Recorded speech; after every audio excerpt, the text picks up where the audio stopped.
Je pense que n'importe quelle personne qui a des projets, il faut qu'il commence et le reste ça viendra. J'ai fini par la supprimer parce que j'assumais pas du tout le regard des gens dans mon collège et tout le monde m'en parlait, ça m'avait gêné de fou. Quand j'étais en Italie, je me faisais harceler. J'ai une vidéo qui a percé de fou malade. Ouais. C'était un acting qui dure 15 secondes littéralement. Okay. Et du coup elle avait fait des millions, je sais pas combien.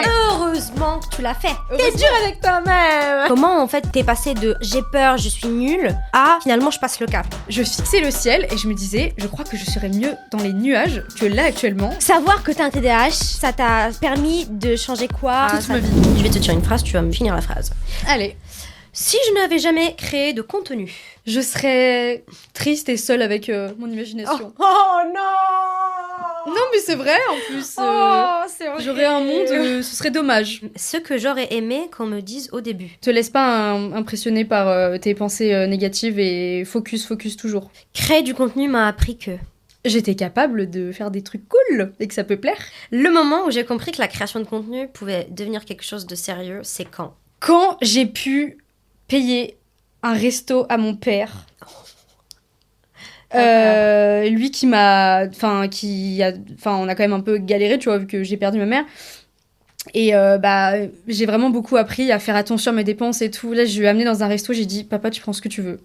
Trop bien, j'adore. Aujourd'hui, si je continue à créer du contenu, c'est parce que...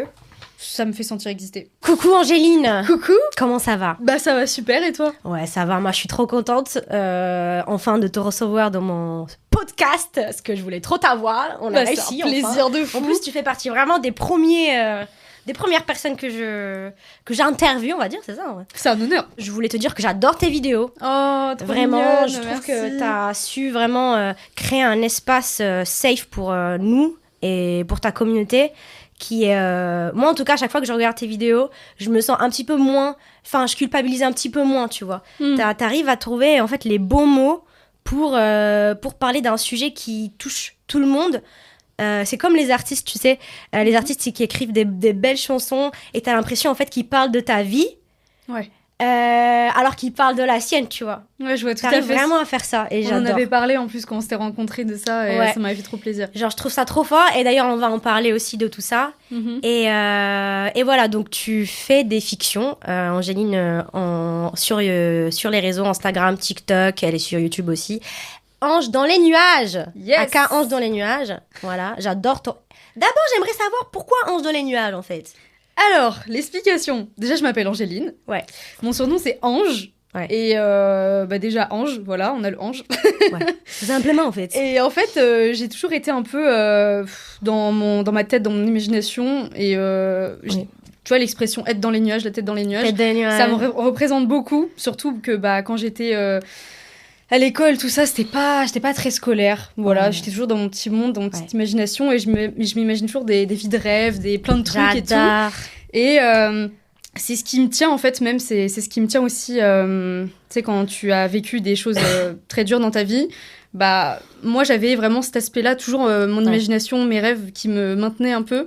Et ça m'aidait à passer des étapes dures. Et du coup, Ange dans les nuages, je trouve que ça me représente plutôt bien. Trop bien. J'adore. Si vous voulez, vous aussi, enregistrer votre podcast, vous pouvez réserver votre session sur paris-podcaststudio.fr. Ton univers est parfois introspectif. Tu fais des formats vraiment fictionnels. Pourquoi ce format? Écoute, très bonne question. À la base, moi, c'était YouTube qui me donnait envie. Depuis... d'ailleurs, ma première vidéo YouTube, c'était à 14 ans. 13 ou 14 ans. Ouais. Attends, t'as quel âge? Tu me donnes quel âge? Je sais pas, mon âge. Je sais même pas quel âge t'as. 26? Peut-être même 26? Alors, 99, donc je vais avoir 27 cette année. Ah mon âge. Donc 99 aussi. Ouais. Allez, trop check bien. de loin. Hop. Voilà, on a le même âge en fait. Ok, trop bien. Du coup, à 14 ans, t'as commencé 14 ans, c'est tôt. En fait, c'était en 2013, du coup, je m'en souviens. Et à l'époque, en fait, j'avais pas trop assumé. J'avais posté, c'était une sorte de lookbook, un peu clip vidéo. Je faisais la meuf. Attends, il est encore dans ton YouTube? Alors, parce que je crois que je l'ai pas vu. En fait, c'était un autre compte que j'avais ouvert avec un autre nom de chaîne. Et en fait, le truc, c'est que j'ai fini par la supprimer parce que j'assumais pas du tout le regard des gens dans mon collège et tout. Tout le monde m'en parlait, ça m'avait gênée de fou. Et je l'avais jamais retrouvée. Et figure-toi qu'il y a une semaine, j'ai retrouvé cette vidéo. Ah ouais? Ah ouais, je l'avais pas revue depuis 2015, je pense. Dans tes fichiers ou sur YouTube? Non, dans mes fichiers. Ok. Bah, c'est posté nulle part, je l'ai encore montré à Zut personne. alors, on pourra pas le mettre en description. Mais ouais, du coup, à la base, c'était YouTube qui me donnait envie. Et même avant que je commence TikTok, tout ça, j'avais commencé YouTube. Ouais. Et en fait, le truc, c'est que depuis petite, j'ai toujours voulu faire actrice. Ouais. Vraiment, ça m'obsédait Trop bien. de fou. J'en parlais à mon père, je disais, mais comment je peux faire pour être actrice? Et je faisais du théâtre aussi, j'ai commencé en CM1. Et après, tu sais, le temps passe et tout. Et tu vois qu'au fil des années, il y a des gens qui commencent à poster des fictions. J'adorais Willem. Je sais pas si tu te souviens de lui. Bien sûr. Du coup, bah voilà, j'étais en admiration devant les vidéos, Oui. les vidéos de Willem. Et petit à petit, tu vois, je voyais les trucs. Plus le temps passait, plus je regardais des contenus. Et c'est vraiment en regardant des contenus, je me suis dit, mais il faudrait peut-être que je le fasse. Mais vraiment, il y avait une période où je regardais, je me disais, je rêverais faire ça, mais c'est pas pour moi. Moi, je pourrais jamais faire un truc aussi bien. C'est genre trop dur. Je me disais, moi déjà ce sera de la merde, genre le contenu sera pourri, je jouerai peut-être pas très bien, les lumières, la caméra. En fait, je me disais, j'ai pas le niveau pour faire ça. Ouais, je vois. Ouais, c'est hyper dur en vrai. Enfin, c'était quand même dur avec toi-même. Ah oui, ça, si on doit définir un peu qu'est-ce que ça fait d'être dur avec soi-même, je peux dire plein de choses. Hein. Mais attends, mais du coup, t'as fait quoi comme école ? Bah, rien à voir. Moi, j'ai fait du général, du coup, déjà. Et après, avant, j'étais paysagiste. Donc, j'ai fait un BTS aménagement paysager.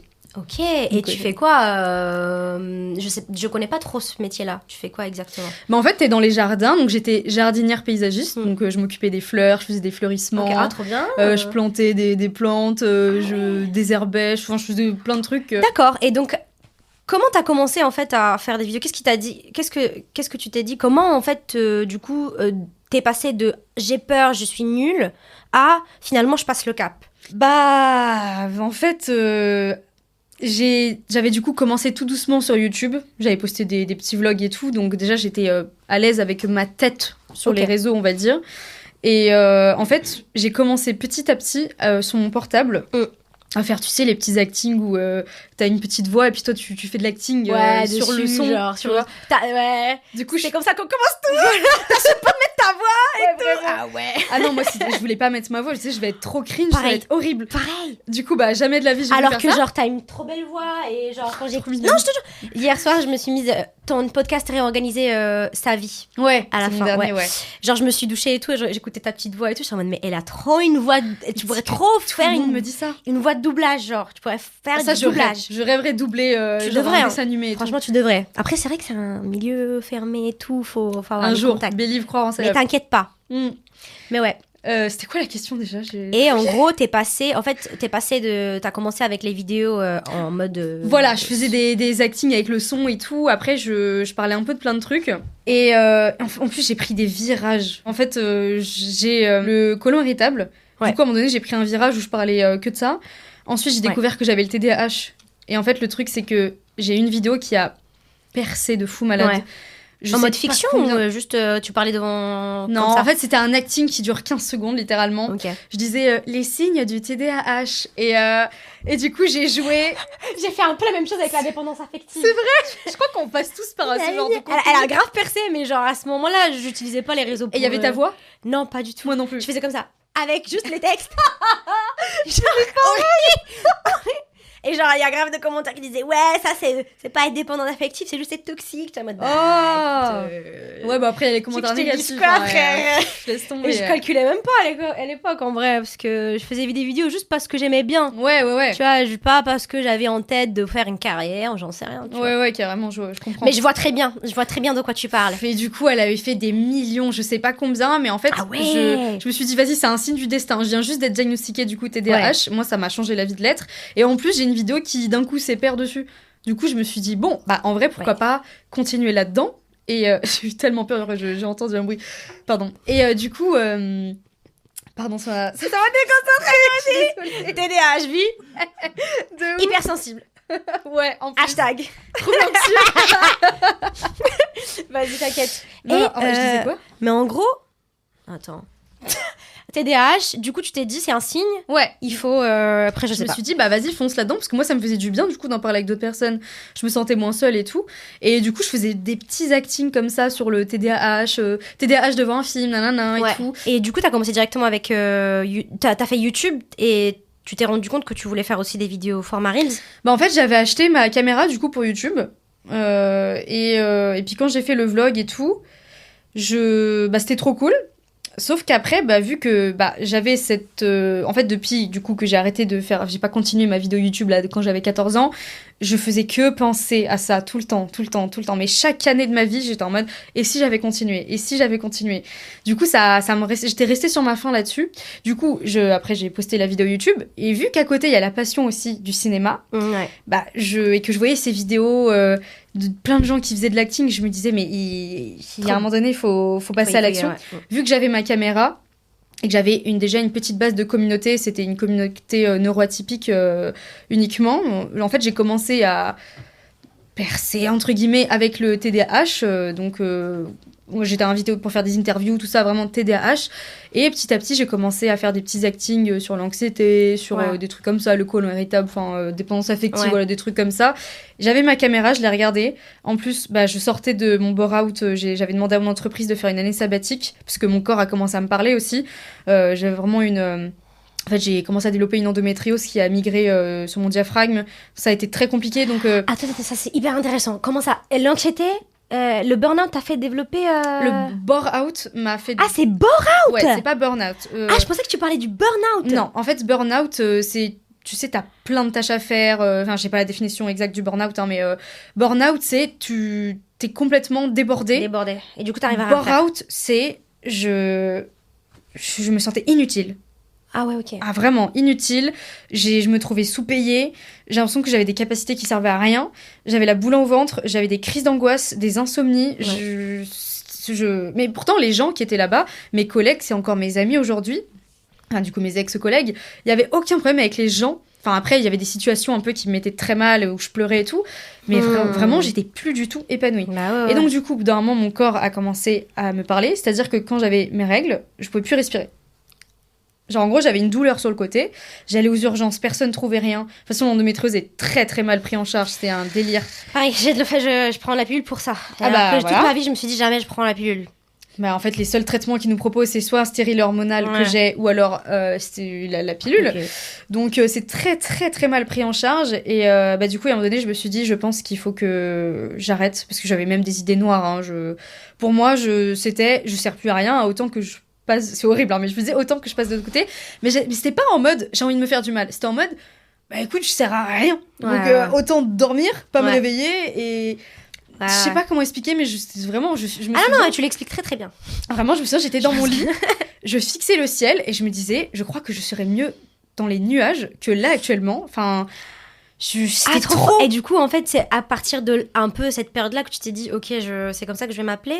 Mais même pas, en plus, c'est que tu vois, par exemple, j'ai plein d'anges de tatoués de partout. C'est que des hasards, en fait, à chaque fois, je me retrouve à faire des pensées ou des trucs par hasard et c'est un rapport avec les nuages. Donc, j'adore. Je sais pas pourquoi, mais ça fait partie de toi, quoi.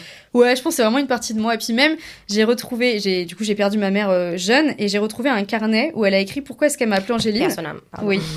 Et elle a écrit dessus qu'elle m'a appelée Angéline parce que je suis un ange qui illumine sa vie. Oh, mon Donc, je pense qu'en fait, c'est ancré en moi. Je pense je suis en mode, les anges, c'est trop stylé. Bah oui, ça fait partie de toi. C'est trop mignon. Donc, bref, je me suis grave éparpillée. Tout ça pour dire que du coup, j'étais très très mal dans ma peau. Et jusqu'au jour où, j'ai demandé si c'était possible de poser une année sabbatique pour me réorienter parce que j'étais vraiment très très mal dans ma peau.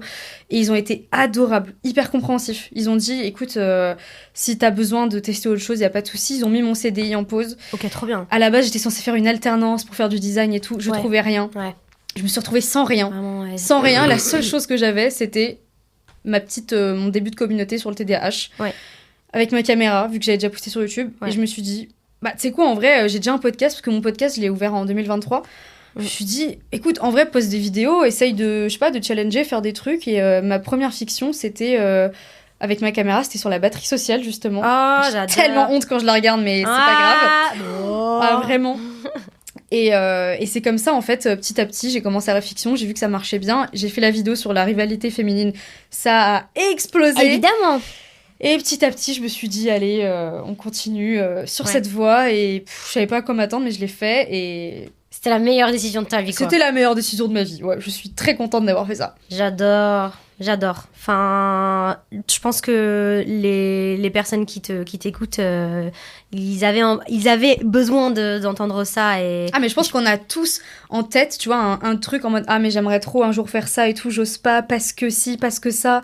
Ouais. » En fait, si tu commences à le faire, tu te rends compte que déjà, c'est un muscle aussi, tu vois. Ouais. Tu commences petit à petit à faire quelque chose, après tu te dis « Oh, bah tiens, je continue. » On a l'impression, en fait, qu'on romantise, ça se dit, on romantise. En romantisant. Ouais, on romantise beaucoup la création de contenu, on a l'impression que c'est quelque chose d'inatteignable, un peu comme le cinéma, tu vois. Mais finalement, genre, si toi-même tu te mets ce blocage-là, bah tu pourras pas tu pourras pas, et j'ai l'impression que les gens ils se disent ah mais non, c'est pas fait pour moi, mais après il y en a, ça se trouve c'est pas fait pour eux parce que voilà, mais si vraiment pour moi, à partir du moment où ça vibre en toi, tu te dis j'ai trop envie de faire ça vraiment depuis des années. Moi franchement depuis mes 13 ans j'étais en mode, en plus ça existait pas, c'était pas un métier, tu vois, juste par passion, genre j'aime trop. À la base tu voulais faire du cinéma. Ouais, à la base j'ai commencé le théâtre en CM1, donc bien avant d'avoir posté cette vidéo. À partir du moment où ça vibre en toi, que tu te vois dedans, bah c'est pour toi en fait, c'est ton rêve et personne peut y toucher. N'oubliez pas de liker la vidéo, de commenter et de vous abonner à la chaîne, ça nous fait très très plaisir et c'est gratuit. Savoir que t'as un TDAH, ça t'a permis de changer quoi, ou genre de comprendre quoi, comment ça... Toute ma vie. Ah ouais ? Littéralement, toute ma vie. Genre, en fait, s'il pouvait avoir écrit sur mon front émotionnel... Ouais. Bah ça, voilà, ma phrase n'avait plus aucun sens. En gros, j'ai toujours été hyper prise par mes émotions. Ouais. Que ce soit colère, impulsivité, joie, tout de chez tout. Et du coup, j'avais pas mes relations, par exemple, dans ma famille, c'était parfois compliqué. Même avec mes copains, copines, bon ça va en vrai, mais par exemple, quand on partait en dispute, une fois, je me souviens, j'avais hurlé sur une pote... Même moi, j'étais choquée, ou même avec mes copains, enfin mes amoureux plutôt que mes copains, parce que voilà, j'avais beaucoup trop d'attachement. C'était toute ma vie, en fait, c'était ma dopamine, tu vois. Donc j'étais un peu trop dans l'émotionnel et du coup... beaucoup d'attentes aussi envers peut-être tes amis. Pas forcément d'attente, on peut dire que j'en avais, mais c'est vraiment, j'étais aveuglée par mes émotions. Ok. Et puis même ma qualité de vie, je vivais pas dans c'était tout le temps le bazar de partout. Ah ouais. J'arrivais pas à avoir des bonnes notes alors que franchement, j'avais de la volonté et j'essayais de bosser, même les profs, ils avaient de la peine pour moi. Beaucoup de choses et du coup, je me suis beaucoup auto-sabotée et sentie différente et en décalage. Ouais, je vois. En fait, tu te sentais genre nulle alors que c'était juste... Pas adapté. Pas adapté, en fait. Voilà, le système scolaire, je trouve, n'était pas du tout adapté avec moi, en fait. C'est pas du tout comme ça que j'apprends les choses 8h, 17h. C'est pas comme ça que je fonctionne et je suis sûre que je suis pas la seule. Donc, du coup, quand j'ai su que c'était le TDAH, mais une joie immense de me dire waouh! En fait, je suis pas anormale, il y a moyen d'aller mieux. Et on m'avait proposé de prendre des médicaments, c'était pas obligatoire. Du coup, j'ai dit, bah écoutez, si c'est pas obligatoire, je ne prends pas. C'est horrible, ma fin. J'ai pas pris. Du tout. T'as déjà pris, toi ? Oui. J'ai testé et genre, en fait, ça dépend des gens, en fait, ça te bloque tellement le corps. Moi, je me suis sentie tellement bloquée. En fait, ça te concentre, tu vois. Tu te concentres sur un truc et en fait, moi, j'aime bien mon TDAH, en vrai. Moi aussi, c'est ce que je dis tout le temps. J'aime bien, tu vois, genre... être libre de mon corps et faire des choses. Ok, c'est peut-être un peu too much pour certaines personnes, mais je trouve que ça fait vivre aussi, ça donne de la vie, ça donne de la joie aux gens. Ouais, de ouf, ça me donne ma créativité. Pour moi, c'est grâce à mon TDAH, tu vois. Après, je peux comprendre qu'il y a des personnes qui sont à un stade vraiment très élevé et pour qui les médicaments, ça les sauve. C'est pour ça que vu que le médecin m'a dit que c'était pas obligatoire dans mon cas, vu que j'étais plus scolarisée, j'aurais été scolarisée, j'aurais dit, ok, je veux bien tenter l'expérience pour essayer d'avoir un minimum des bonnes notes. Mais là, franchement, j'étais dans un CDI. En plus, je travaillais en extérieur. Donc, quand t'es TDAH, travailler en extérieur, c'est... horrible. Non, moi, justement, c'était trop bien. Justement, quand t'es en extérieur, en fait, en tout cas pour moi, ça me permettait de pouvoir bouger sans être toujours assis sur une chaise, quoi. Ok, moi je pensais que en fait, j'ai confondu avec le fait de bosser pour quelqu'un d'autre. Ah, parce que ça, oui, impossible. Ça, c'était chiant de ouf. Ouais. Genre quand il y a une espèce de hiérarchie, je peux, tu vois, mais ça va me il y a un truc avec l'autorité déjà. Ouais. Et puis la routine aussi, c'est... La routine. Bah, j'ai entendu dans tes podcasts, tu parlais de ça aussi. Ah oui, ouais. Tu disais que en gros, quand t'étais en salariat, c'était pas fait pour toi, etc. Ouais, j'ai fini par faire une petite dépression, un bore-out. Et je pouvais plus supporter... TDAH, anxiété sociale, t'en parles beaucoup toi dans tes vidéos, dont surtout j'ai écouté ton podcast sur l'anxiété sociale. Moi ça m'avait vraiment... Tu t'es sentie concernée. Exactement, parce que j'ai été diagnostiquée avec une anxiété généralisée pareil. Ok. Et j'ai eu des médicaments. Ok. Je sais pas si toi t'as été... Non. médicament. Ça t'a aidé du coup? Ah mais meuf, attends. La première fois que je prends ce médicament, c'était un anxiolytique. Et je me suis rendu compte, c'est ça être normal. Genre, il y a plus rien qui me fout. Ah ouais? Ah ouais. Ah ouais. Après, j'avais vraiment de l'anxiété. Je faisais de l'anxiété sociale. Je pouvais même plus presque sortir de chez moi. Phobie scolaire, phobie des gens et tout. Okay. Donc vraiment, ça m'a vraiment aidée. Ah bah ça, c'est vraiment super que ça ait pu t'aider. J'en ai pris pendant 15 jours des anxiolytiques et après, des anxiolytiques plus des antidépresseurs. Et en fait, à partir de 15 jours, les antidépresseurs font effet. Ah ouais, et du coup, tu arrêtes tes anxiolytiques. Et ensuite, j'étais sous antidépresseur pendant 6 mois. D'accord. En vrai, ça va, 6 mois. C'est ton médecin qui t'avait dit 6 mois? C'est mon psychiatre, ouais. Oui, mon psychiatre, ouais. Et honnêtement, ça m'avait énormément aidé, mais le truc chiant, c'est que je ressentais moins mes émotions. Et quand t'es quelqu'un d'émotionnel, et aussi quand tu fais des vidéos et que t'es quelqu'un de créatif, t'as envie quand même de ressentir des choses, de jouer. Moi, j'arrivais plus à pleurer, j'arrivais plus à jouer même la joie, genre j'étais en mode je ressens rien. Ouais, tu étais neutre en fait. C'est ça, exactement. Toi, comment tu l'as vécu cette partie de ta vie? Est-ce que le fait de faire de la création de contenu, ça t'a aidé dans tout ce qui est anxiété sociale, aussi TDAH, tous ces troubles que tu as, quoi? Ah oui, ça m'a complètement aidé parce que pour moi, la base de tout, c'est de se sentir bien dans ses baskets, bien dans sa vie, à l'aise, tout ça. Et du coup, le fait de faire quelque chose que j'aime, déjà, moi, ça m'apporte de la confiance en moi. Et puis, après, il y a l'âge, il y a l'âge aussi. Avec le temps, on apprend un peu plus, on apprend des leçons, tout ça. Ouais. Donc, les deux ensemble, ça passe plutôt bien. Après, je dirais que ce qui reste un peu plus, ça va être l'anxiété sociale. Donc, ça fait des années que je la travaille et de plus en plus, j'apprends, j'agis complètement différemment qu'avant. Mais c'est un peu par phase, c'est parfois je suis un peu plus fragile et là c'est un peu plus compliqué et parfois j'arrive complètement à passer outre. Ça dépend de plein de choses, mais en fait je pense que ce qui m'aide beaucoup aussi c'est d'avoir connu ma jauge sociale. En fait, j'avais fait justement un épisode de podcast qui s'appelait Être ambiverti. C'est c'est être extraverti. Et d'ailleurs, c'est marrant, il y aura des questions par rapport à ça. Ok, top. En fait, quand j'ai fait mes recherches, c'est qu'il y a deux types de... Enfin, il y a deux spectres. Il y a introverti et extraverti. Et t'es pas obligé de te sentir soit trop dans l'un, soit trop dans l'autre, ou les deux mélangés. Tu peux avoir juste une petite tendance. Donc, moi, je suis introvertie et j'ai une petite tendance extravertie. Merci. Voilà. Et ça, depuis que je l'ai compris avec le système de batterie sociale, je me dis, ok, là, quand je me sens comme ça, je sais exactement ce que je dois faire. Je dois rentrer chez moi et être complètement asociale. Ouais. À l'inverse, quand je suis trop chez moi et que ça y est, je suis rechargée, là, je me dis, non, là, faut que je vois des gens. Limite, je pleure parce que je vois ma tête, genre en mode, écoute, je t'aime beaucoup. Mais à un moment donné, va voir tes potes, genre, sors. Pareil, je suis pareil. Récemment, j'en avais parlé en plus en story, j'étais la mode, mais en fait, les gars, moi, je me sens pas... Toute ma vie, je pensais que j'étais extravertie.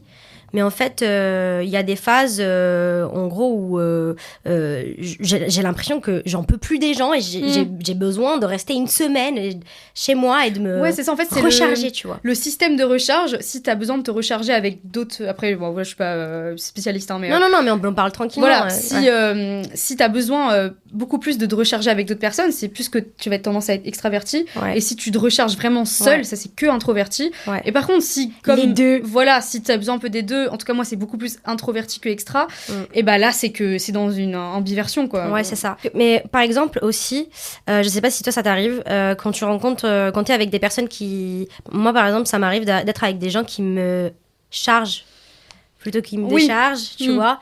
Et à l'inverse, avec des personnes qui en fait, ils me puisent mon énergie. Ah, mais moi, ceux-là, je les vois plus, tu vois. Ouais. Bah après, parfois, dans le travail, t'es obligé, tu vois. Ouais, genre, je vois ce que tu veux dire. Il y a des situations où on n'a pas le choix de voir ces personnes. C'est ça, exactement. Donc, c'est pour ça que c'est important aussi de se protéger. Moi, j'ai des petites routines. Tu vois, par exemple, c'est propre à moi. Ça marche ou ça marche pas, mais tu vois, par exemple, je m'intéresse beaucoup à la lithothérapie. Je sais qu'il y a des pierres. Tu vois, par exemple, là, j'ai une bague, c'est du lapis lazuli. Je mets en place des choses. Même, j'ai des musiques. Par exemple, j'ai une playlist dans mon Spotify. Genre, je crois que la playlist, c'est juste un cœur, parce que je sais que cette playlist, c'est celle où il y a vraiment que des musiques qui me font ressentir des émotions, qui me recentrent, en fait. Quand on a de l'anxiété sociale, c'est qu'on fait beaucoup de suppositions, on se sent mal et tout. Et quand tu te ressens que tu es dans le moment présent, ça va beaucoup t'aider à traverser le moment. Donc voilà. C'est quoi comme style de musique ? Bah franchement, ça peut être des musiques, par exemple, quand j'étais petite, j'étais fan de Selena Gomez. Donc c'était un peu mon modèle. Et il y a des musiques d'elle, ou il y a des musiques de Angèle. J'adore cette chanteuse. Des musiques, je voulais être DJ aussi à un moment donné dans mon collège. Donc il y a des musiques un peu de DJ, que des trucs qui me ramènent à moi, mes rêves, mes trucs. C'est trop intéressant. Franchement, je pensais que t'allais me dire c'est des fréquences Hertz. Non, même pas en plus. Ça, je le fais quand je fais mon journaling par contre. Ah ouais, j'adore. Il y a trop de trucs en vrai. Donc, moi, je les utilise quand je dors, parce que sinon. Ah ouais. J'avoue, ça marche de fou aussi. On va faire un petit jeu, vrai ou faux. Tu devras. Donc, moi, je vais te dire des phrases et tu devras juste répondre vrai ou faux. Ok. C'est parti. Il faut être extraverti pour réussir. Faux. La vidéo permet de dire des choses qu'on n'oserait jamais dire à l'écrit. Vrai. Avoir un podcast est fondamental pour créer un lien plus profond avec sa communauté. Vrai. Les gens ne suivent pas un contenu, ils suivent une personne. Bah ça dépend vraiment de ce que tu recherches en tant que consommateur. Si la personne vraiment elle s'attache à toi, là on peut dire qu'effectivement elle te suit pour ta personne et ton énergie et tout. Mais d'autres ils regardent, le sujet t'intéresse, ils regardent et après ils s'attachent pas à toi du tout, même ils te suivent pas complètement. Donc pour moi ça dépend des gens et de leurs envies. Ok. Le montage peut complètement transformer le message d'une vidéo. Ah oui, c'est une réécriture le montage. Trop bien. L'authenticité peut devenir une pression. Elle est dure cette question. Je sais que je bug, ça veut dire que oui. Donc allez. Elle est dure cette question. Mais c'est vrai que je me suis dit que c'est intéressant d'en parler aujourd'hui parce qu'on veut trop être authentique et tout. Mais en fait, c'est quoi être authentique, tu vois C'est quoi la question ? Enfin, c'est quoi la définition, quoi, tu vois ? Ouais, c'est vrai. Ensuite, la création de contenu peut ouvrir des opportunités qu'aucun CV n'ouvrirait. Vrai. Fois 1 milliard.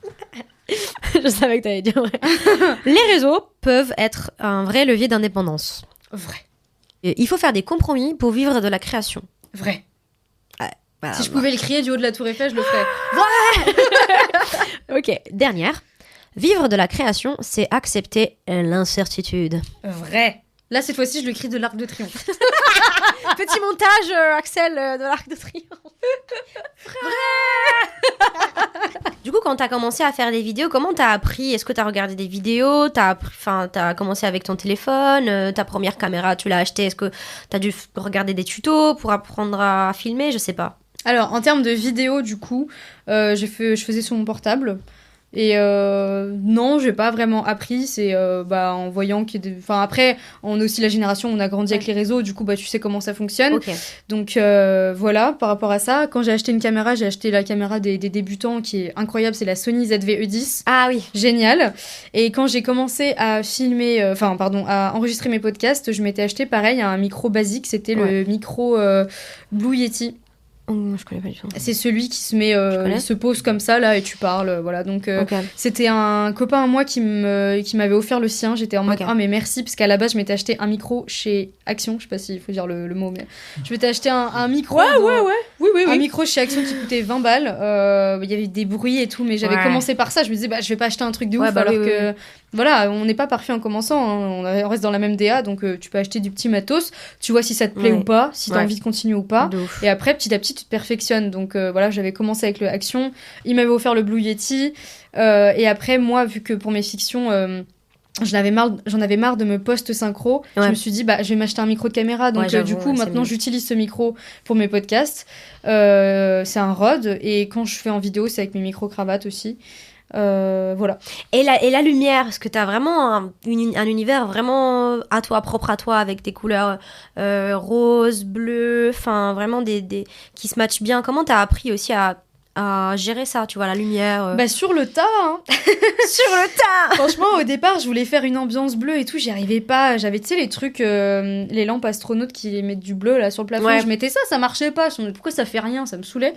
Du coup, au départ, juste je mettais de la saturation de malade en rose. Genre, il y a quelques fictions comme ça, vraiment au tout début quand j'ai commencé. Ah, donc en post-production, tu faisais ça? Ouais, au départ, c'était. Parce qu'après, j'ai toujours fait ça, genre quand j'étais.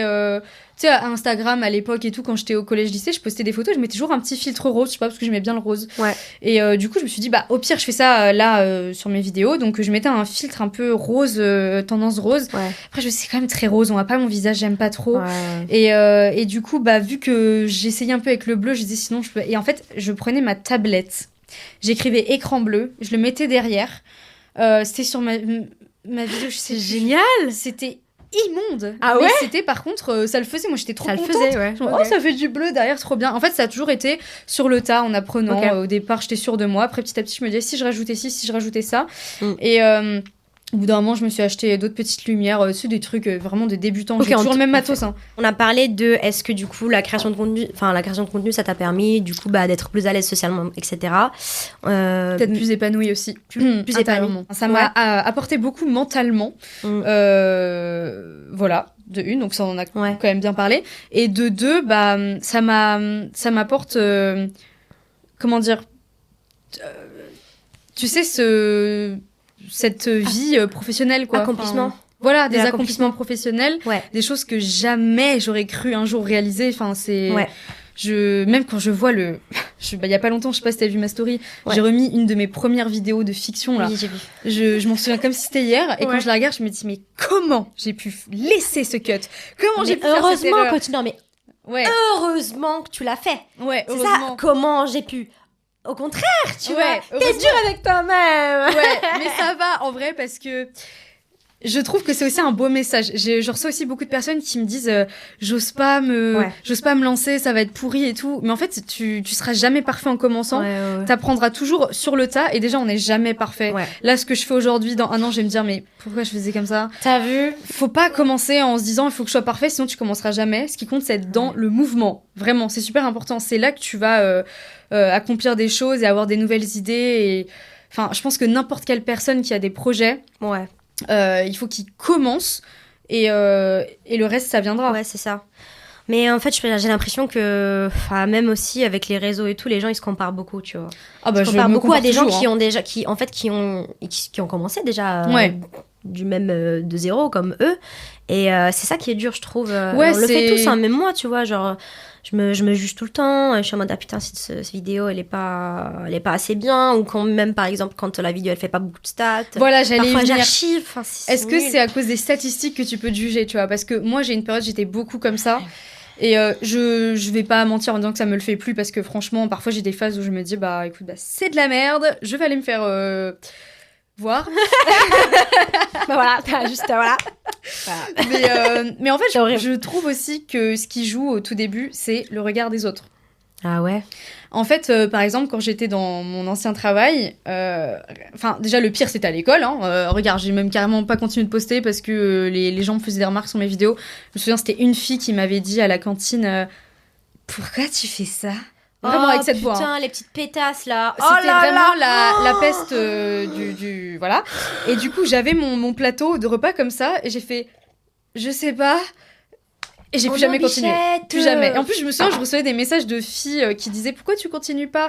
Et j'ai même retrouvé il y a pas longtemps des rushs. Des rushs, je filmais un truc avec mes cheveux, comment je faisais mon chignon, je sais pas quoi. Je savais même pas que j'avais fait ça, j'ai retrouvé ça. Donc je me suis dit, c'est vraiment un beau message que je me suis porté à moi-même, c'est arrête de penser au regard des autres, enfin fais ce que t'aimes et tu vas tellement te remercier plus tard en fait.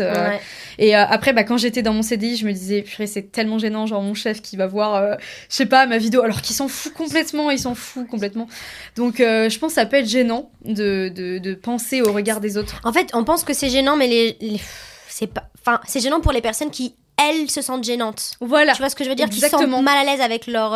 alors que, en fait, pour d'autres personnes, on est des inspirations. En fait, on est en train de vivre, on kiffe la vie, on sait même pas pourquoi on est en vie. Déjà, venez, on essaye de se faire kiffer un petit peu. Cette vie est compliquée. Après, c'est eux qui viennent te parler en disant « Oh, mais trop bien, t'as réussi. » Bah frère, est-ce que tu m'as donné du soutien au début? Donc voilà. Voilà, après, moi, j'oublie pas. Voilà, c'est pas, ça. en fait. On n'oublie pas du tout. Et puis Mais on force voit à toi, force à toi. Voilà. Et puis on voit les personnes qui nous envoient des DM quand là, t'as des trucs, quoi. Ouais, c'est ça. Hein. Donc voilà. Donc, super. Non, mais je pense vraiment, je te comprends, je te compatis tout à fait parce que quand j'ai pas commencé hyper jeune à faire des vidéos personnellement. Parce que, en gros, j'ai déménagé. Moi, j'ai déménagé de l'Italie en France. J'avais 16 ans. Ok. Voilà, en fait, je suis italienne à la base. Ah, du coup, tu sais bien parler italien? Eh bah oui, hein. Ah, ouais, putain, c'est ma j'aimerais première trop parler langue. italien. Ma toute première langue, en vrai, c'est l'arabe. Ah, mais Parce que trop ma bien. mère, elle voulait que me parler en arabe. Ah, t'es trilingue du coup. Ouais, je suis trilingue. Quadrilingue si tu parles anglais. Pas un peu, ouais. Je suis La pas... classe, madame. Je suis polyglotte, apparemment. Mais voilà. Et du coup, en gros, quand j'étais en Italie, je me faisais harceler parce que, évidemment, nord atypique, etc. C'était à l'école?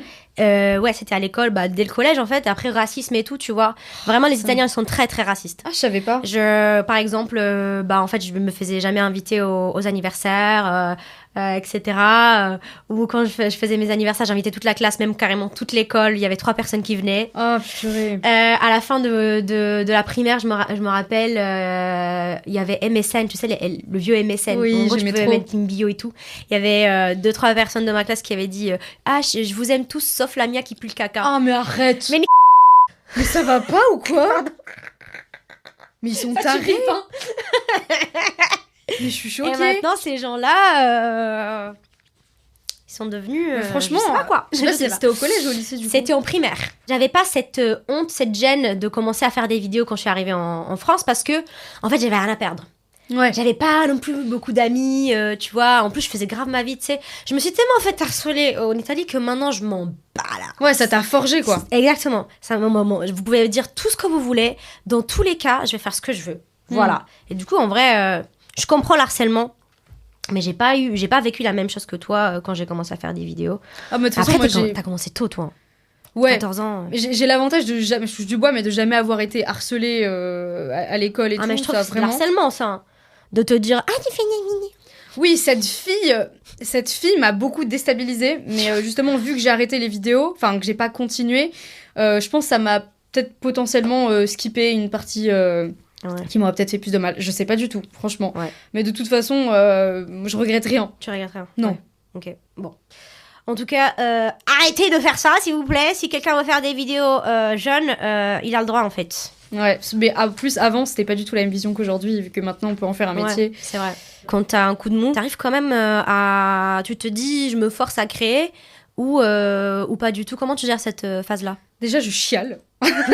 Vraiment. Ça fait du bien. Vraiment, je me sens pas bien du tout. Déjà, ça dépend vraiment de ta personnalité. Moi, je sais que je suis très émotive, je suis hypersensible, TDAH, voilà, trouble anxieux comme on a dit. Donc là-dessus, si j'ai envie de pleurer, je me laisse pleurer. Si je suis pas bien, voilà. Donc je me laisse pas aller bien, quand même. C'est important de vivre le truc. J'aime pas refouler mes émotions. Après, moi j'aime beaucoup aussi parler avec mon entourage. Je dis voilà ce qui va pas. J'aime pas me forcer. En fait, ça dépend. J'ai plusieurs échelles. C'est si là ça va pas, mais du coup je me mets à créer et là du coup ça y est tout part parce que ça me fait tellement du bien. En fait, c'est tellement ce que j'aime faire que créer ça me fait tout partir, ça me fait tout oublier. Du coup, tu crées quand même. T'essayes de. Enfin, ça c'est la première option. C'est si j'arrive, ok. Deuxième option, c'est si j'arrive même pas à créer. Là, je me dis, là, c'est que je suis allée trop loin, que j'ai pas pris assez de temps pour moi. Ouais. Je sors de chez moi, je vais faire une balade. Je vais faire quelque chose en fait qui me fait du bien. Je vais regarder un film, je vais m'acheter des sushis et me mettre devant un film, une série. Tu manges healthy, hein. Moi, quand je suis dans le mou, cette grosse pizza. C'est vrai? Ah ouais, le truc reconfortant, meuf. Ouais, franchement, moi, je suis vraiment team sushi, c'est pour ça. Ok. Mais voilà, je fais je prends du Nutella, je vais le manger. Enfin, non, en vrai, ce qui marche le plus, c'est les sushis. Je sais pas, il y a un. Ça devrait être remboursé par la sécurité sociale, les sushis. C'est trop bon les sushis en vrai, c'est délicieux. Donc voilà, je fais mes petits trucs mais parfois je suis pas en action, hein. Parfois juste je vais pas bien, je me laisse dans mon lit, je suis comme ça. je me dis je suis qu'une merde. Franchement, je vais pas bien, quoi. Et c'est ok. Voilà, c'est comme ça. Parfois aussi, je vais trouver du réconfort avec ma commu. Je vais leur demander un peu des conseils. Je dis, bah voilà, pour vous montrer aussi qu'on est des êtres humains. Voilà, en ce moment, ça va pas trop. Ouais. Donc, je veux savoir si vous avez des petits tips pour vous changer les idées. T'as trop raison. Adorables. T'as trop raison. Donc, ça me fait beaucoup de bien. Donc, en fait, il y a toujours des solutions. Et en fait, ce qui va beaucoup m'aider, que je me suis découvert aussi, c'est de faire du journaling. Je vais poser toutes mes pensées anxieuses, vraiment tiré par tiré, même les plus minables. Même si j'ai des trucs horribles, tant pis, j'écris. Et après, je fais un exercice où je viens, en fait, me dire des pensées rassurantes par rapport à ça et faire de la gratitude. Ce qui m'a sauvée aussi, c'est la gratitude. Ouais, meuf, ouais. Voilà. Ouf, t'as trop raison. Ok, trop bien. Franchement... je pense que ça aidera certaines personnes s'ils sont dans cet état-là aussi. Moi, du coup, pour revenir du coup au fait que moi, j'arrive pas en fait à en parler en vrai à ma commu parce que j'ai toujours l'impression de devoir être au top, tu vois. Ouais, ça c'est un truc trop toxique pour les créateurs de contenu, c'est de devoir toujours se montrer au top, toujours se montrer au machin. Mais en fait. C'est plutôt, j'ai envie de faire rigoler les gens, j'ai pas envie de les faire déprimer, mais en fait, tu ne fais pas déprimer. Et en plus, j'ai peur de, c'est peut-être vicieux ça, mais de montrer aux gens, à mes haters, si mes haters regardent mes stories ou quoi, mes faiblesses, tu vois. Ouais, j'ai pas envie de montrer mes faiblesses en fait. C'est pour ça qu'en fait, moi ce que je fais, c'est que en story, je vais beaucoup moins en parler. Je vais plus aller dans mon canal. Parce que je me dis, les personnes qui sont dans mon canal, c'est des personnes qui aiment bien, qui aiment avoir un peu plus de contenu, un peu plus de moi. Ouais, c'est une petite safe place. Du coup, en tout cas, quand je vais pas bien, je vais plutôt me rediriger vers des endroits où je sais que les personnes seront quand même moins propices à être bizarres. Donc ça peut être sur le podcast, ça peut être sur le canal. Voilà, podcast et canal, c'est les deux où je vais beaucoup plus... me confier. Parce que tu m'as dit que tu as un podcast vidéo, mais tu as aussi des podcasts audio et tu ne fais pas forcément... C'est le même podcast. C'est le même podcast, d'accord. Mais pourquoi, du coup, parfois, tu fais que audio et... En fait, c'est en fonction de mon feeling. Si, par exemple, si j'ai pas envie de me filmer... En fait, ça me met une pression déjà de me filmer. Ouais.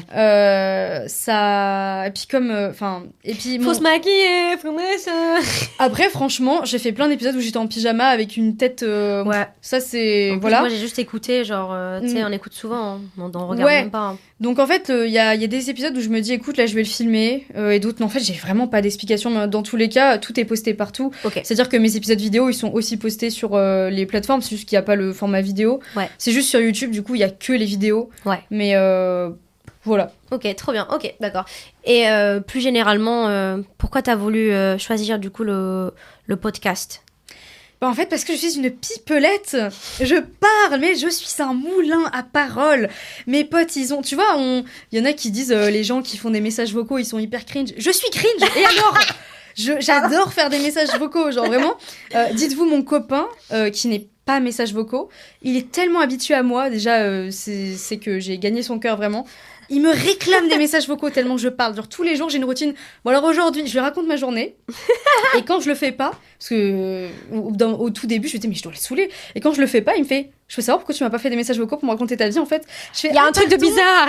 Mais en plus, c'est trop mignon parce que si je raconte des petits détails pourris à mes potes et pas à lui, il fait, je veux savoir pourquoi tu l'as pas dit à moi. Je suis pardon. C'est trop mignon. Franchement, je l'aime de fou. Bah ouais, c'est trop mignon. Donc je fais des messages vocaux, mais en plus j'aime trop parler et à la base de chez Bast, c'est parce que je parlais du TDAH et je faisais tout le temps des lives. Et en fait, je répétais tout le temps les mêmes choses, tout le temps. Et au bout d'un moment, je me suis dit, vous savez quoi, les gars, je pense que je vais créer un podcast. Comme ça, vous avez vraiment les épisodes, vous pouvez réécouter et partager avec des gens.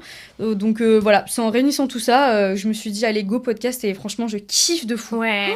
Ça se voit que tu kiffes, hein. Vraiment, ça se voit vraiment que tu parles. Est-ce que tu fais des cuts ou est-ce que tu Ah oui, non, je cut. Hein. Tu cut ? Ah ouais, non, par exemple, parfois, je réfléchis. En fait, je parle et d'un coup, je fais... Ça dure, je sais pas, une minute, je fais... Et tu écris tes épisodes ? Non, pas jamais, du tout. Par contre, non. Mais c'est impressionnant, les gars, vraiment. Allez écouter ces podcasts. Je suis un moulin à paroles. Si vous vous ennuyez ou voilà, vous avez envie d'avoir une safe place, allez écouter ces podcasts. Il y en a beaucoup qui écoutent pour se mettre à faire des choses. Il y en a qui vont m'écouter pour faire du dessin, pour aller se balader, ils font leur vaisselle, ils font du rangement. Enfin, si vous avez besoin d'une compagnie, d'un moulin à paroles qui vous parle pour vous occuper, allez dessus. Hein. Nuage de mots, tout simplement. Nuage de mots. Parce Spotify, Apple Music, il me Toutes semble les plateformes aussi. d'écoute. Toutes. Ouais, toutes. Et qu'est-ce que tu préfères entre podcast et format Reels? Rien à voir. Je peux pas Tu peux pas comparer les choisir? deux. Je sais que sur le podcast, je peux être extrêmement plus proche de ma commu. Ouais. Mais vraiment, en plus, je sais que ceux qui viennent sur le podcast, ils sont hyper bienveillants. C'est pas le même public que par exemple quelqu'un qui va juste scroll et aimer la rapidité. Alors j'aime les deux, toutes les personnes de ma commu, y a aucun problème. Mais je sais que je vais avoir beaucoup moins de critiques parce que tu vois, les personnes qui sont en format vertical, ça peut être des gens pas du tout de ta commu. Ouais. Justement, en fait, c'est ça. Tu peux tomber sur des gens qui sont pas de ta commu et qui vont critiquer et dire des trucs, voilà, qui te connaissent même pas et ne prennent même pas le temps d'aller sur ton profil et découvrir qui tu es avant de juger, tu vois. Et alors que sur le podcast, c'est quelqu'un déjà qui a envie d'être posé, d'avoir quelque chose dans son oreille, qui s'offre un moment à lui-même. Ouais. Donc ça va pas du tout être quelqu'un qui ne s'intéresse pas, qui est pas posé, tu vois. Je sais pas comment dire. Ouais. Ça peut pas être tout simplement qui s'intéresse pas à toi à la base, tu vois. Et puis si quelqu'un finalement il colle pas avec le podcast, c'est juste que c'est mon énergie qui capte pas et c'est tout quoi. Ça va pas être des gros rageux. Mais du coup, tu fais de la fiction, donc tu écris, tu joues, tu produis. Tu fais des podcasts. Tu fais tout, en fait. Ouais. Du coup, comment tu te définirais, au final ? En fait, je dis créatrice de contenu. Comme ça, c'est vrai, parce qu'il y a le mot créatrice, c'est créatif. Et je crée du contenu. Donc, c'est hyper vaste, franchement. Ouais. Mais je vais pas dire comédienne, parce que je suis pas du tout que comédienne. Je vais pas dire réalisatrice, parce que je suis pas du tout que réalisatrice. En plus, j'ai même pas de diplôme là-dedans. Du coup, je me sens pas du tout légitime de dire je comprends ça. C'est tellement trop de trucs en même temps. Je me dis, et puis influenceur, n'en parlons même pas. Je trouve que c'est pas du tout... c'est pas du tout ce que tu fais. C'est une option. Tu vois, créatrice de contenu, qui fait de l'influence ? Non, tu crées du contenu. Voilà, donc je dis créatrice de contenu. Après, en fonction des personnes qui me demandent, en fonction de l'âge, je leur explique différemment pour qu'ils comprennent. Ah, c'est marrant. Ouais. Genre, vas-y, dis-moi. Par exemple, si c'est des personnes âgées, tu vois, mon père, il a des potes, c'est des personnes âgées, et je leur explique, en fait, je vais faire des vidéos, ça va être de l'humour, mais ça va aussi être de la prévention, donc ça dépend vachement. Après, ils disent, mais par exemple, qu'est-ce que tu fais exactement ? Je fais, je joue dedans. D'accord, mais en fait ils comprennent pas et c'est trop mignon, du coup ils s'intéressent, ils posent des questions et puis si c'est un jeune, je dis je suis créatrice de contenu, ça dépend vachement. Ok, trop bien, donc tu te vois pas non plus comme une podcasteuse finalement ou si ? En fait ça englobe tellement de choses que je me vois pas que dans un truc, puis j'aime pas être que dans une case, je suis juste moi et puis d'ailleurs j'ai un deuxième compte TikTok où je m'appelle Ange.justemoi. Ok, trop bien. Parce que tu vois j'ai mon compte fiction, mais parfois j'ai aussi envie de mettre d'autres trucs où je me prends pas la tête, où je parle en fait tout simplement et du coup je me dis Ange.justemoi, c'est moi quoi. Donc, Maintenant du coup que tu crées du contenu et que tu le fais vraiment, c'est ton full job du coup j'imagine. Ok. Et c'est quoi ta routine genre créative ? Genre comment tu te poses, comment tu vas avoir tes idées ? Est-ce que tu t'inspires est-ce que tu as des inspirations ? Je sais que tu as des inspirations plutôt années 80, il me semble. Ouais, j'adore cette époque. Voilà, en tout cas visuellement et tout. Dis-moi tout. En tout cas en termes de sujet, ça c'est vraiment au hasard total. Déjà, tu sais, on a tous les gens créatifs, on a une petite playlist sur notre portable, on écrit toutes nos idées. Voilà, déjà heureusement que j'ai ça, mais heureusement elle est pleine à craquer. Cool, hein, et en fait elle est triée par thème parce que moi j'aime bien jongler entre humour t'es organisée quand même. Ou alors santé mentale. Ouais, j'avoue que dans ce moment-là, en fait j'ai dans le lot des sujets que je peux faire et dans le lot aussi des trucs que j'ai pas encore fait, des concepts, mais que peut-être je ferai un jour quand je me sentirai prête. Mais voilà, du coup déjà j'ai ça au cas où. Mais sinon c'est vraiment en règle générale, je me dis si j'ai une pensée, par exemple, tu vois, j'avais fait il y a pas longtemps une vidéo sur porter des lunettes parce que vraiment j'en pouvais plus, c'était à cette période où je me disais est-ce qu'il faudrait pas que je fasse de laser des yeux, est-ce qu'il faudrait pas que je consulte un médecin pour en discuter, et du coup je me suis dit tu sais quoi, je vais parler de tout ce qui me saoule avec le quotidien d'une personne qui est hyper métrope. Du coup j'ai écrit ma vidéo comme ça, je me suis dit attends, qu'est-ce qu'il y a de chiant et tout, et puis je demande aussi beaucoup les expériences de ma commu aussi, comme ça on réunit pas mal nos arguments et ça fait une belle équipe pour mettre tout sur papier. Ça c'est trop bien. Franchement c'est trop cool parce que j'ai mes propres idées, mais je suis pas le centre du monde, tu vois. Tout le monde Bien sûr. a leur propre expérience, et du coup, quand ils me rajoutent leur truc, je suis en mode, ah, mais t'as raison, ok. C'est un vrai travail de journaling, de journaliste. Ouais, c'est beaucoup de recherche aussi, tu vois. Au-delà de mon expérience, j'aime bien aussi avoir les autres. Et du coup, parfois, c'est cool de se dire que parfois, il y a certaines vidéos qui peuvent être d'utilité publique. Grave. Donc, puis moi, ça m'apprend beaucoup. Par exemple, moi, je savais même pas comment décrire ma vue, même la myope et tout. J'ai appris plein de trucs. Je sais plus pourquoi j'ai commencé à dire ça. Donc en fait, ta routine créative, c'est en gros, tu t'inspires de ce qui, même toi, en fait, tu vis tu vis tous les jours tes problématiques, etc. Voilà, c'est ça. Et tu pioches dans les idées de ta liste. Voilà, ça va être comment je me sens. Et puis. Et en gros, tu demandes du coup à ta communauté aussi de t'aider dans voilà, pour moi, c'est un petit job d'équipe aussi, quoi. Ils viennent compléter un petit pourcentage dans les idées. J'adore. Il y a aussi le côté, on va dire, business, où, par exemple, je vais avoir le côté auto-entrepreneur en mode, ok, là, par exemple, il neige. Qu'est-ce que je peux faire du fait qu'il neige ? J'aime filmer dehors, et du coup, j'ai sorti une vidéo été vs hiver. Bien sûr. Tu vois, je m'adapte aussi en termes de planning. Tu vois, par exemple, là, je sais que bientôt, ça va être la Saint-Valentin. Je vais me dire... Ok, pourquoi pas partir aussi sur des sujets d'amour et tout. Ouais, bien sûr, ouais. Et parce que de toute façon, moi-même, je suis sûre, je vais traverser des émotions à cette époque-là. Donc, c'est ça. Voilà. Mais tu le fais j'ai l'impression que tu le fais quand même de façon assez authentique quand même. Voilà. Même si c'est un truc. En fonction de. Ouais, c'est ça. Donc c'est ça qui est beau aussi, tu vois. Genre, si j'essaye de faire un sujet sur quelque chose qui me touche pas, je vais le sentir que c'est un peu plus compliqué. Ok, donc quand même, tu te mets des limites. Ouais. C'est fou comment tu écris bien. Comment t'as appris à écrire scripté, etc. Est-ce que ça te vient naturellement ou est-ce que tu t'es un peu posé Ça me vient naturellement. Maintenant, j'ai une trame où je me dis, écoute, je commence comme ça parce que, tu sais, forcément, les réseaux, ça peut parfois tuer la créativité. Donc, je me dis, je commence toujours par un hook et après, je développe tout. Okay. Après, c'est avec le temps, l'expérience, tu te dis, faut quand même se cadrer dans les façons d'écrire. Ouais. Mais après, franchement, c'est vraiment au feeling. Et en fait, quand j'écris aussi, j'ai besoin de me parler toute seule. Ouais, ok. Genre, parfois. Tu parles à voix haute ? Ouais, je parle à voix haute, je fais le truc. Je sais pas, quand je commence une vidéo, c'est toujours une fille qui pose une question en mode hyper hook. Moi, celle que j'ai adorée, j'avoue, c'est celle du bidou. Ah oui, putain, elle date de fou, celle-là. Et tu vois, comment je l'ai commencé, c'est. Ah mais t'as un petit bidou en fait. Ouais. Voilà, et quand j'écris ça, j'imagine comment est-ce que je pourrais commencer le truc, et là je fais ah mais t'as un petit bidou en fait. Après si je fais qui pourrait accrocher et tout. Ouais, et voilà, du coup faut pas être, mais en fait dans ma famille ils sont habitués à avoir une meuf un peu perchée, du coup je vis avec mon père et parfois il m'entend faire des trucs, il ne réagit même pas, il est complètement habitué. Du coup je parle toute seule et Quels sont les avantages et les désavantages du métier de créateur de contenu ? Alors en termes davantage, je me sens alignée. C'est vraiment des choses que j'ai toujours rêvé faire et là, enfin, j'ose le faire. Et j'apprends beaucoup aussi en termes de technique, matériel, tout ça.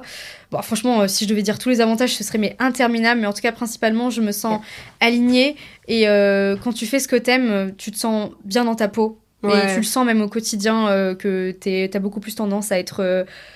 je sais pas, bien, t'es pas frustrée, quoi. Inconvénient... Alors, inconvénient, déjà, t'es beaucoup seul.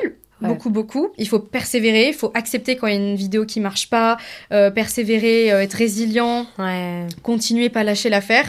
Faut accepter la critique, les commentaires négatifs. Accepter, je sais pas, mais en tout cas, aller bloquer. Faut avoir les épaules. Ouais. Bloquer si c'est... Voilà, faut accepter qu'il y a des personnes qui, derrière un écran, ils se sentent pousser des ailes. Faut accepter du coup aussi que la vie financière est instable. Ouais. C'est pas du tout la même pour tous les créateurs. Ouais. Chacun a leur petit truc, puis ça dépend vachement de ton nombre d'abonnés, de tout ça. Donc faut accepter que c'est instable. Et après, ça dépend de ta personnalité et tout. Mais moi, par exemple, j'accepte aussi que par exemple, j'ai des moments de mou. Voilà, tout simplement. Ouais. Parfois, là, je me sens nulle. Mais nulle. Et du coup, il faut me ramasser à la petite cuillère. Et Enfin, voilà. Bon, bref, du coup, avantage, inconvénient, mais... c'est là que tu vois justement si vraiment t'as envie de faire ça. C'est si t'es prêt à accepter si t'es prêt à dealer justement avec ces inconvénients, moi c'est comme ça que ça s'est passé. Je me suis dit si je suis prête à accepter ça, c'est que vraiment la passion... plus d'avantages. Voilà, la passion prend le dessus sur le négatif. Qu'est-ce que tu veux préserver à tout prix dans ton travail ? Moi. Oh ouais. Tout simplement. Dans le sens où je veux pas me perdre. Je veux garder ce truc qui fait que c'est moi, quoi. Je regarde la vidéo, je me dis, personne d'autre aurait pu faire ce que j'ai pu faire parce que c'est moi. Chacun a sa façon de faire les choses et enfin les autres vidéos sont très bien et je suis beaucoup admirative de plein de personnes. Trop bien. Mais moi je veux vraiment garder ce truc qui fait que c'est moi et que je sois pas là à tout lisser, tout rendre neutre pour faire plaisir, pour nanana. Je veux rester moi, fidèle à moi-même. Trop bien. Franchement, ça me touche même, ça, ce que tu viens de dire. Ouais. Ça me fait un petit rappel. Franchement, J'adore. c'est super important de Ouais. pas se perdre. Ouais, de ouf. Qu'est-ce que tu dirais à quelqu'un qui hésite à se lancer aussi dans la création de contenu ou genre même dans l'artistique Si ça vibre en toi, c'est que t'es fait pour ça. Si ça vibre en toi, c'est la phrase. On va l'encadrer, Vraiment. s'il vous plaît. On l'encadre. Si t'y penses depuis des années, ça fait des années que ça cessera pas, ça ne fera que augmenter. Et est-ce que ça vaut le coup, du coup, après, malgré la peur? De ma propre expérience, oui. Ouais. Mais on n'a pas tous les mêmes vies. On part pas tous sur des mêmes pieds d'égalité. Donc voilà. Maintenant, on va parler plus d'opportunités, collaborations, etc. Et qu'est-ce que la création de contenu t'a permis de concrètement, t'a apporté concrètement en fait comme opportunité, comme collaboration? Je sais pas si tu parles vraiment de collaboration en termes d'argent, mais en tout cas en termes de collaboration, moi ça m'a apporté je sais pas comment dire, mais ça va faire peut-être un peu miskin entre guillemets, mais des potes, genre je sais pas comment dire, des connaissances.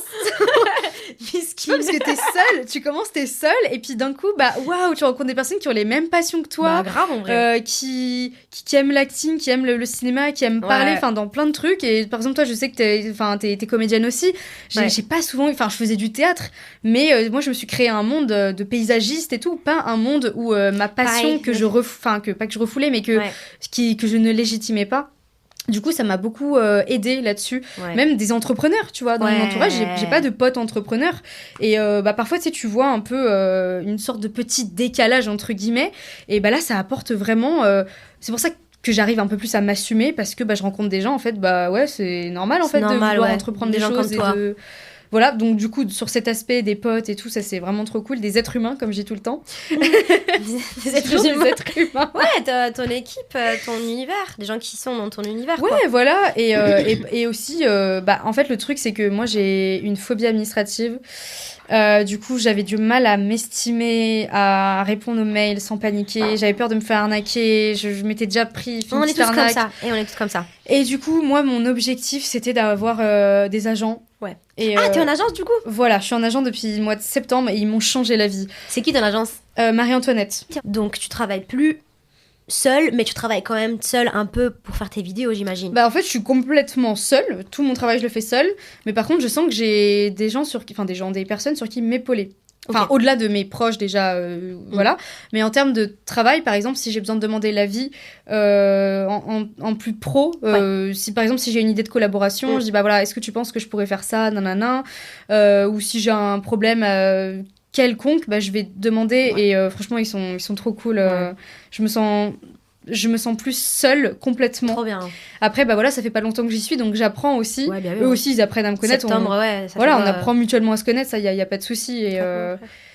Et voilà, donc je suis seule quand même. Après, je pourrais tourner avec plus de personnes aussi. Mais déjà, il y a pas longtemps, je sais pas si t'as vu mes stories, j'ai voulu tourner avec quelqu'un. C'était une galère de machin. La première fois, j'ai oublié ma batterie. La deuxième fois, c'est lui qui m'a oublié. Tu m'as dit que... Ma vie est un sketch, de toute façon. Donc c'est pour ça... C'est dur. En fait, c'est de la prod. Ouais, c'est ça. Ouais. Mais du coup, de temps en temps, je peux tourner avec des copains, copines, tout ça, mais je fais beaucoup plus seule. Ouais. Et du coup, par rapport à ça, est-ce que tu trouves ça pesant ou est-ce que c'est vraiment ça te parle, toi, cette manière de... Waouh, le sujet sensible. Alors oui, non, en fait, non, il y a pas de tabou, hein, vraiment. En fait, en gros, pour moi, c'est important solo aussi parce que tu vois, TDAH, j'ai les idées d'un coup à la dernière minute. Je suis habituée comme ça. J'ai pas envie d'attendre avant de faire un sujet. J'ai le truc, j'ai l'inspi. Ouais, je comprends. Oh mon Dieu! Et d'un coup, j'écris la vidéo et tout et je la fais. Donc, ce serait hyper contraignant pour moi de devoir attendre. J'aime pas. Moi, j'aime bien passer à l'action tout de suite. Ouais. Je vais attendre personne et faire mes trucs. Quand je suis toute seule, en tout cas. Ouais. Après, si c'est des projets, là, faut que j'accepte le fait que ça va prendre plus de temps et tout. Voilà. Ouais.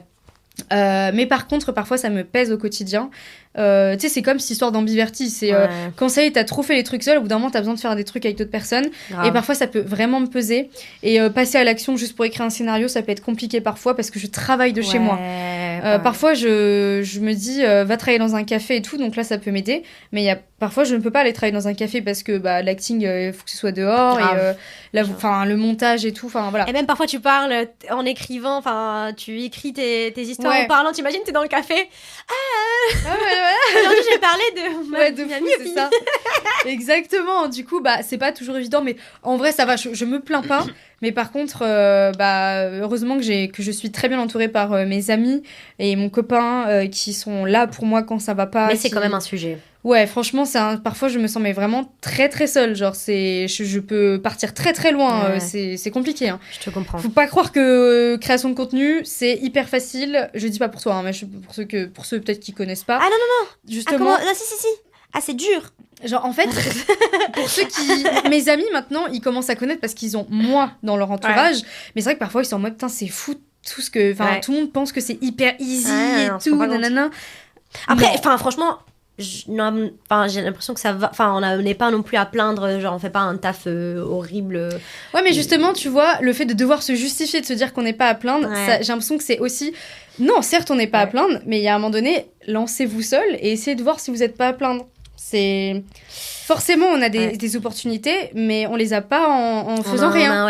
Après, peut-être qu'il y a des personnes, ça diffère, je sais pas. Mais moi, en tout cas, quand il y a des personnes des gens, je sais pas, de mon cercle qui me disent « Ah, t'as trop de chance !»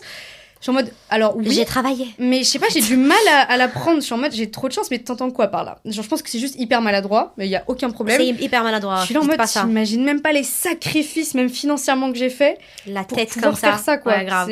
Voilà.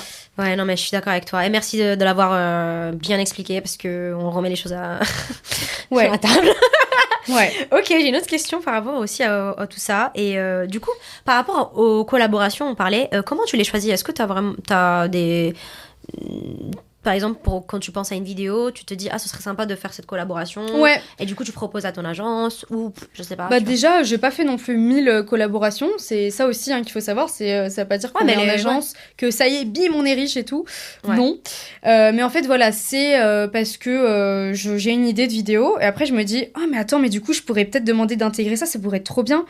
Ou inversement, c'est quand un produit me plaît, je me dis mais attends, mais ce serait trop bien si je le mets comme ça et tout. Ou parfois c'est juste une idée que j'ai qui est trop drôle et je me dis mais ce serait trop bien de faire cette vidéo. Mais attends, du coup vu que je pense à cet endroit, je pourrais te demander si c'est possible de tourner dans cet endroit et du coup peut-être qu'ils voudraient que je mette en avant leurs produits.